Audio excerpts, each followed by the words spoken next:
Vatican City, the unique Catholic state within the city of Rome. We're here today to witness the beginning of a unique and ultra-secret process to select the successor to Pope Paul VI, who died 19 days ago. In those intervening days, the Cardinals of the Church from around the world have gathered here in Vatican City, and today we'll enter under lock and key to what is called a conclave and begin the process of looking for a man to succeed him, to become the next pope. A word of description, perhaps, about the word conclave. It comes from the Latin with key. It stems particularly from the year 1216, when the cardinals of the day were gathered to elect the new pope. The people outside thought they were taking too long, and so they literally locked them up to hasten the process. That tradition in the intervening years has never changed. It's a colorful ceremony which we're going to witness this afternoon for the first time, and so we hope you will stay with us as the cardinals go from one chapel into the famous Sistine Chapel to find the new leader of the Roman Catholic Church. Frank? Thank you, Peter, and good morning from Washington. As Peter has explained, we are about to witness the beginning of an ancient and solemn event, the election of the 263rd successor to St. Peter, the pontiff of the Roman Catholic Church. Tradition is law in the election of the Pope, but there is a new element to today's event. For the first time, the ceremonies opening the conclave of the College of Cardinals are being televised around the world. We shall witness the procession, we see part of it here, of the cardinals, all 111 of them, to the Sistine Chapel, where the balloting will take place. Unfortunately, we shall not be permitted to witness the actual voting. Back to Rome, and my colleague, Peter Jennings. Good morning, Peter. Thank you, Frank, and good morning again. The gentleman you are looking at in the background of your picture is Monsignor Virgilio Noe. He is the master of ceremonies today for the 111 cardinals who have gathered here in Vatican City from around the world since Pope Paul's death 19 days ago.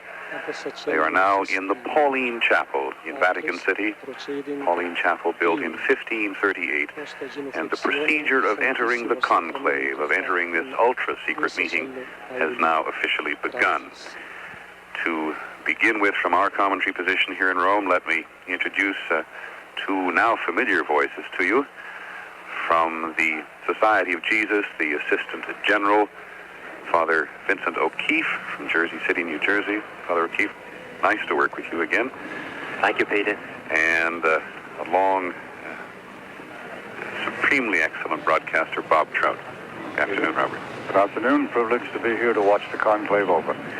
I tell you, as you look at some of the cardinals who are gathered in the Pauline Chapel now, that it is late afternoon in Rome on a very hot day, and the actual procession from the Pauline Chapel now through the royal hall, through the Sala Regia, into the Sistine Chapel is going to begin.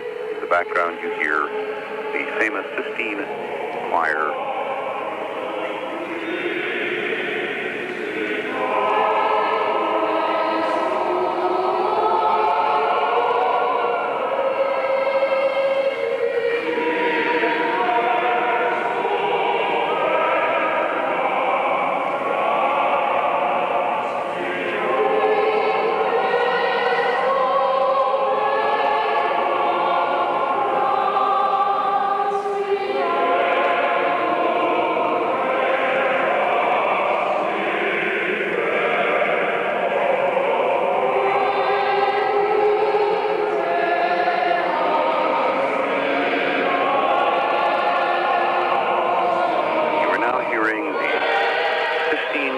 Chapel, named after the Pope Sixtus IV, singing the beginning of a theme which will continue throughout this day, Come, Holy Ghost, Creator blessed, an inspirational hymn to send the 111 cardinals on their way from the Pauline Chapel into the Sistine Chapel and these extraordinarily important political and spiritual deliberations on who the next Pope will be.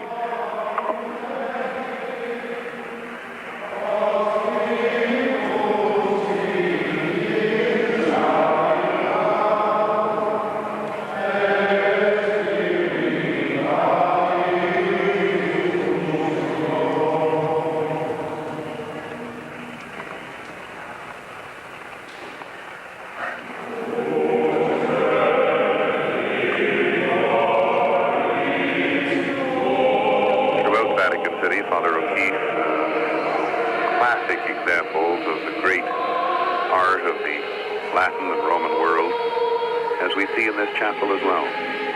Yes, Peter, the procession is now beginning. It's taking form and moving out of Sistine Chapel. Many may recognize the first cardinal, Cardinal Villot, who will be the senior cardinal at the conclave during the voting.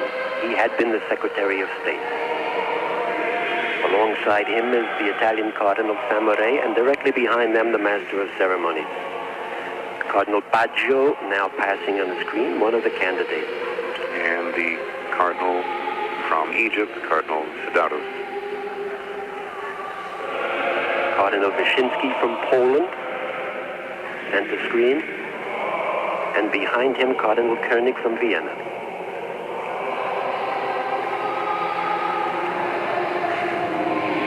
This is a scene never seen before on television, and it is in fact with the agreement, of course, of all the cardinals here in Rome, and with the particular encouragement of the American cardinals here, that this particular portion of the ceremony be seen throughout the world, part of the Church's efforts to further involve people in the process of electing the new pontiff. Peter, the tall gentleman in lay clothes to the left of the screen is Don Giulio Sacchetti. He is the governor of the Vatican Palace and will have a role to play in the closing of the conclave.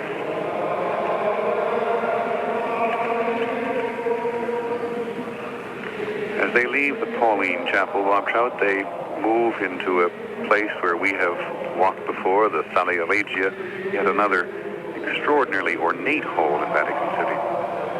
Yes, the Sala Regia, the royal room, I suppose we should call it, in this particular instance is being used as a passageway from the Pauline Chapel, where the procession formed, to the Sistine Chapel, where the 111 cardinals will be sealed in, and where the conclave will begin. So the actual first vote is not to begin until tomorrow. Father O'Keefe, did you say that this is a particular cardinal? Yes. You may notice that they're wearing, that hat they're wearing is the beretta. We've seen a succession of cardinals. Some may have recognized Cardinal Rugamba from Africa, Cardinal Sunens, well known from Brussels, behind him. This is a scene that not only has never been on television before, but no one has ever seen it before outside the higher reaches of the church. Is that true? That's true, yes. And this is the most numerous group we've had. The last group was 80. And as everyone knows now, we have 111 of these cardinals, led by Cardinal Villot, who is now passing the center screen. 100 of whom have never taken part in this and have never seen it either. That's right.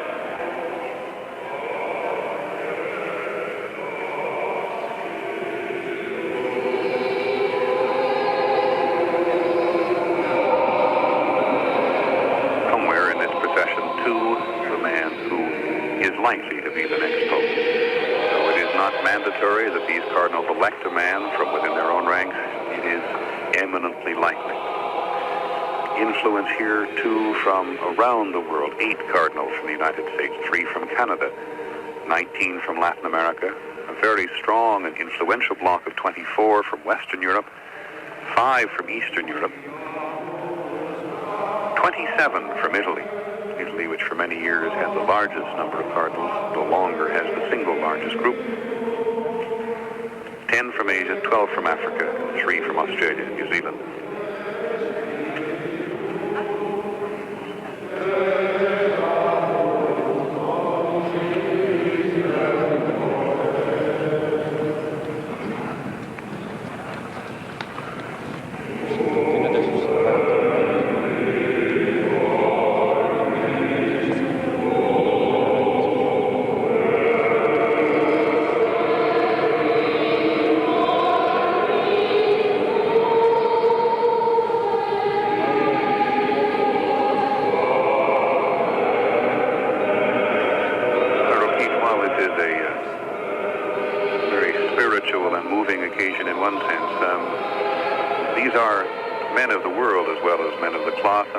In your view, is likely going through their minds as they walk to this election process? I think they're very concerned about choosing the best man possible. We've asked some of these people during the week whether they had made up their minds before going into this conclave.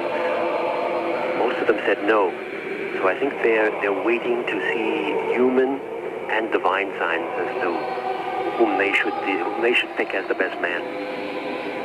Not something always that many of us understand, which is the factor of divine guidance which occurs throughout this. I recall Cardinal Kroll of Philadelphia recently speaking forcefully on how important divine guidance is as they go through this procession today.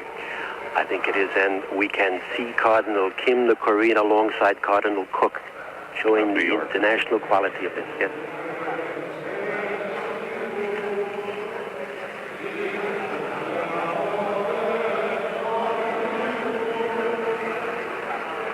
The Cardinals will certainly not be alone in this closed environment, which will not in itself be confined to the Sistine Chapel, but will be a fairly large area inside Vatican City with, among other things, an opportunity to walk outdoors in at least one large courtyard.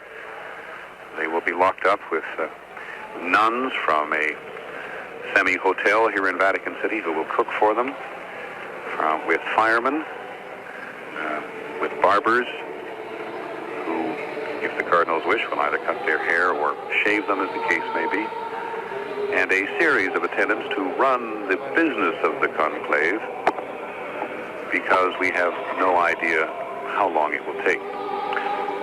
On screen now, on screen left, Cardinal Poletti, the Vicar of Rome, with Cardinal Manning from Los Angeles, followed by Cardinal Tunga from Kenya, and Cardinal Madera from Boston.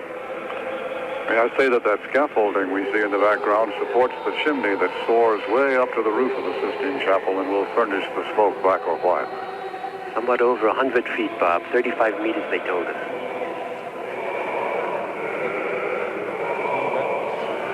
Father Keith, why did they first put on that biretta and then take them off again?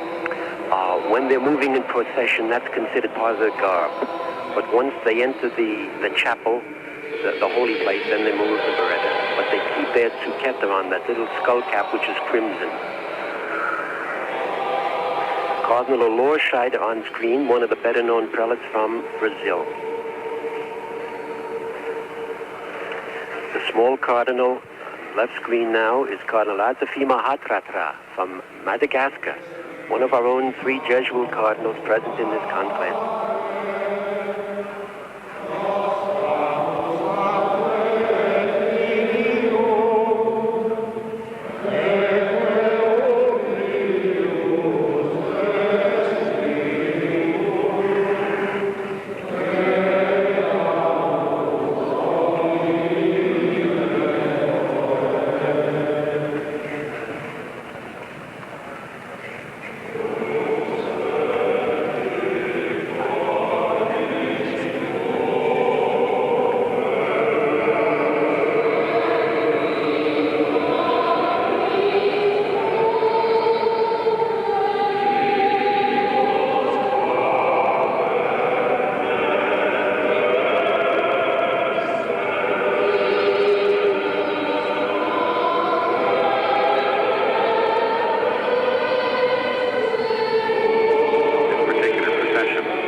It is fair to point out now that going into the conclave itself, there is no favorite. There is perhaps a short list of 4 or 5 Italians and perhaps 1 or 2 non-Italians.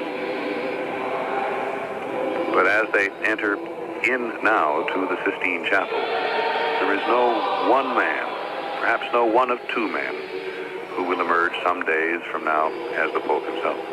That seems to be the case, Peter, yes. People talk about 5 or 6 as most likely. This grill runs straight across the chapel itself, doesn't it, Father? Yes, straight across, except for one small opening, and you may have noticed a ramp that leads up through that balustrade and then into the chapel itself. Sistine Chapel, probably the most, without question, I think the most beautiful chapel in Vatican City, built in the years between 1475 and 1483 and dedicated to the Assumption of the Virgin Mary. And even today, no camera is allowed inside. This camera is outside looking in with a long lens, I assume. In the distance behind the grill, the Great work of Michelangelo, the Last Judgment.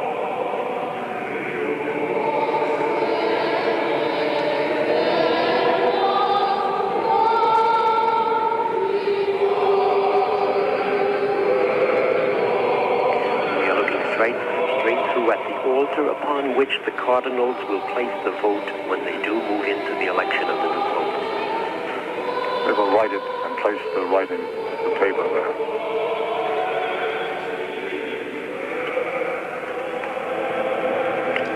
And these are the doors that will be closed and sealed as the Cardinals begin their conclave within just a few minutes.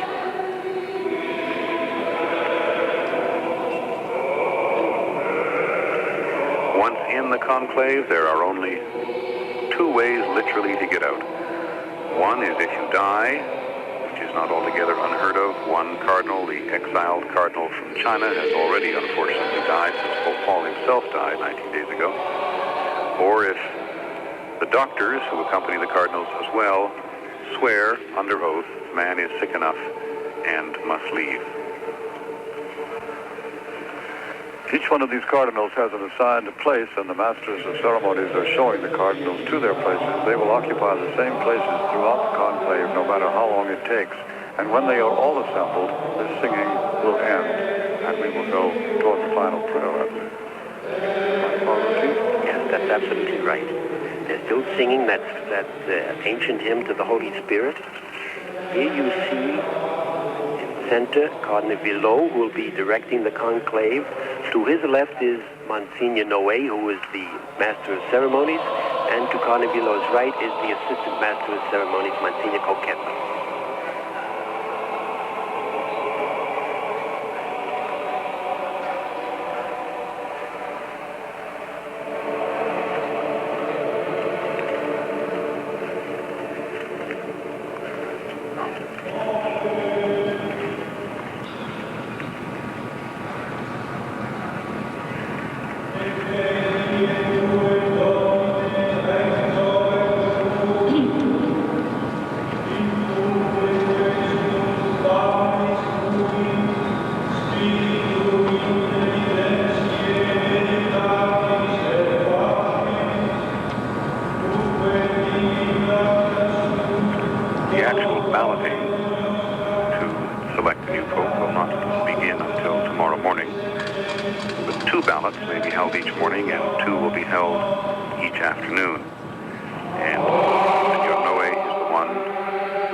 Sending the smoke up to advise the rest of the world whether they have been successful or not.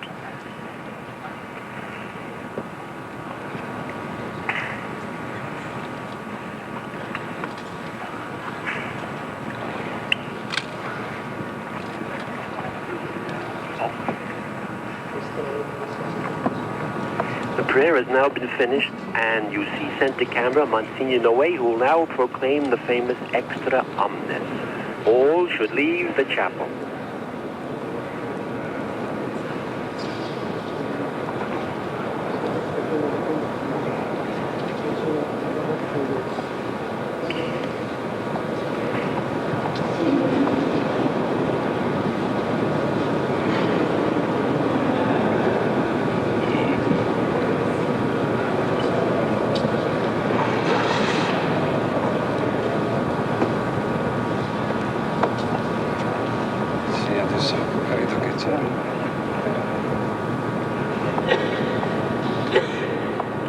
As they begin to leave the chapel now, including, as you can see, the Italian national television camera, you catch a quick glimpse of the stove there on the left in which the ballots will be burned, sending up black smoke if a new pope has not been elected, and sending up white smoke if a pope has been elected.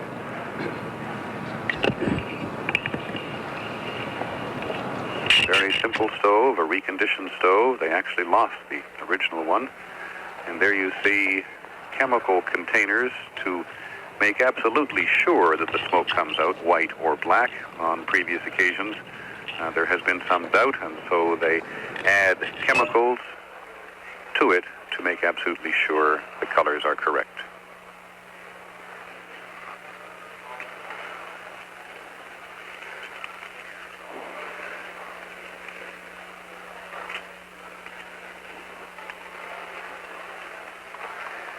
And so with the words ex omnes, everybody out, the doors of the Sistine Chapel close. It is Pope Paul who himself, whose successor they look for, who sought this secrecy, who had a passion for it. I think it is most unlikely, Father O'Keefe, as they begin this momentous vote, that there will be any deviation from that secrecy. I think we will have to wait for the smoke, don't you? Wait and see, yes. An election in the most magnificent circumstances and surroundings that any election anywhere in the world has ever had. With the closing of those great wooden doors at the Sistine Chapel, our attention now turns for the results of the Cardinals' deliberations to a single chimney here in Vatican City. There is no electronic device by which the Cardinals will signal their decision to the world. It will be simply by the color of smoke. When black smoke comes out of the chimney, we will know that the process to elect a new pope has not been completed and no single man has won 2/3 of the votes of the Cardinals present. When the smoke emerges white, we and the rest of the world will know that a new pope has been elected. He will momentarily then choose a new name and shortly after that appear on the papal balcony to give his first blessing as pontiff to the thousands of people here and throughout the world. We have no idea how long it will take. It has been a suspenseful week. With the locking of those doors, the suspense simply heightens.